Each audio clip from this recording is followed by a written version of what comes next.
The fact that there are 10 Republicans, listen, 10 Republicans that would go vote if we fire the parliamentarian is exactly why I'm here in Kentucky. Mitch McConnell is resigning, and he's not seeking re-election. Here is a real pickup opportunity to have someone that would not be one of those 10.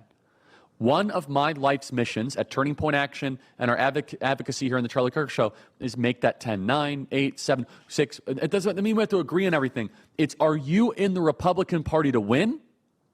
Are you here to use power for the good of the country, or are you here to protect some sort of antiquated, ancestral institution where you can't have water and milk on the Senate floor? And what does that even mean?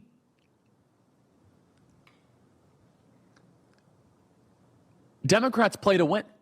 You got Letitia James out there who's trying to put Donald Trump in prison for 700 years, taking his business empire away from him. I'm not even recommending that. You have Fannie Willis. You had Alvin Bragg. You had Jack Smith. They went after us with everything they had. Now, part of that, resulted in a backlash, so you got to be a little bit careful with that stuff. But at least it shows that they were playing to win, and they ended up losing big time.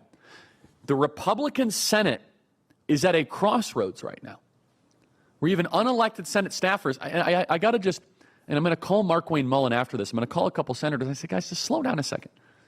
Do you hear yourself? You're saying, well, she won't allow this. And what? She won't allow? What are you talking about? She won't allow. She works for you. I mean, one thing if she was some sort of, constitutional provision that our founders put in. Senate Parliamentarian is not in the U.S. Constitution. It's like handed down from parts of Article 1. It's read into there. Obviously, it's constitutional, but it's not explicitly in the Constitution. Do you hear yourself? Oh, she's not going to allow this. And I have full respect for a lot of the guests that have on the program that needless to say, but hold on, back up. You know who should be calling the shots? The American people call the shots. That's the system we have here. We don't have an oligarchy. Who voted for her? Now, getting mad at the parliamentarian is totally understandable. But the key is this, and that's where I want to now bring you to the next level. Technically, she has no power. So in some ways, the senators, they want you to be mad at the parliamentarian, and here's the game. Some of the senators want you to get really angry at the parliamentarian because, in essence, she has no power. The senators have the power. She is a veneer. She is a very helpful punching bag. So getting mad at the parliamentarians like, rah, okay, it's a shield. Who has propped up the shield? Who has funded the shield? Who has voted for the shield? Everything that happens because senators want it to happen. Period. End of story. And you can go nuclear. I know that people might not like it. People might get upset. Oh, my goodness. Have we learned anything?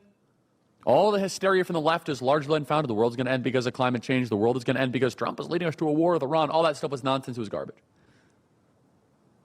All of the rules of the Senate, the parliamentarian, the filibuster, the indefinite holds, the glacial pace, they all protect the senators from having to deliver on their promises. And they have endless excuses for inaction. Endless.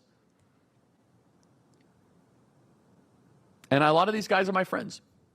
And I think they're on board with me, by the way. I think that the old crows, I think Mitch McConnell and the old crow demo, oh, we can't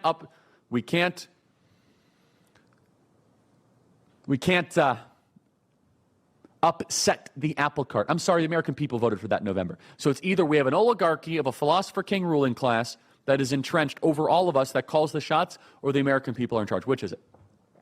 Do you notice how many old institutions get the way of President Trump? The deep state, the administrative state. The courts got the way of Donald Trump. And now the U.S. Senate is getting in the way of the people. It's as if there are all these places that have been built to fortify the defenses against the will of the people. And that's unhealthy and that's wrong.